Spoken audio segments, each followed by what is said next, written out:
दोस्तों, मैं नितेश स्वागत करता हूँ आप सभी भाइयों का आज के हमारे एक और नए वीडियो में। तो दोस्तों, आज एक यूनिक सी चीज़ मंगाई थी मैंने। ये देखिए, ये है अपने चार्जर बैटरी का। आजा भाई। हालांकि अनबॉक्सिंग दोस्तों इसकी मैंने कर ली है, लेकिन आपको दिखाने के लिए फिर से मैंने पैक करके रखा था। ये देखिए दोस्तों, तो बस अब बैटरीज बनानी दोस्तों, चार्ज करनी है और अपने ट्रैक्टर्स में चलानी है। और दोस्तों, आज अपन अपने न्यू ट्रैक्टर पे भी काम स्टार्ट करते हैं। तो दोस्तों, मैंने फ्रंट एक्सल पूरी रेडी कर ली है। ये देखिए, थोड़ी सी प्रॉब्लम है, तो इतने तो चलते हैं। और मुझे लगता है कि अपनी 560 जैसी हो गई है पूरी तरह से। ये देखिए, मैं सोच रहा हूँ कि इसमें क्यों ना इसे लगा कर देख लिया जाए इसकी फिटिंग, लेकिन अपन नहीं लगाएंगे क्योंकि अभी फैक्यूक सूखा नहीं है इसका। ये देखिए, एकदम प्रॉपर वर्क कर रही है दोस्तों। और दोस्तों, इसमें सर्वो की जगह पे अपन बना लेंगे, कहाँ फिटिंग होगी सर्वो की। सेम साइज का बनेगा दोस्तों, ऐसे ही होलैंड।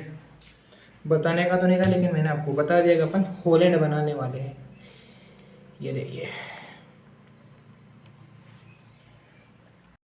और दोस्तों, अपनी हेरो भी सूख चुकी है, मतलब इसमें जो एम्स लगाई थी वो पूरी तरह से सूख चुकी है। और तो इसे चला कर भी देखेंगे, लेकिन उसके लिए अपनी जो बैटरी है इसे चार्ज करना पड़ेगा ट्रैक्टर की। तो उसे चार्ज करने के बाद आपसे मिलता हूँ। अब करते हैं दोस्तों अपने ट्रैक्टर की खतरनाक टेस्टिंग। और रात को पानी आया था तो अपने कल्टीवेटर तक पहुंच गया, और ये भी टूट गया इसका एक सपोर्ट। कोई चक्कर नहीं, अब चलाते हैं अपने 60 को।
दोस्तों आज की वीडियो थी अपनी यहीं तक, मिलेंगे नेक्स्ट वीडियो में। Okay bye bye.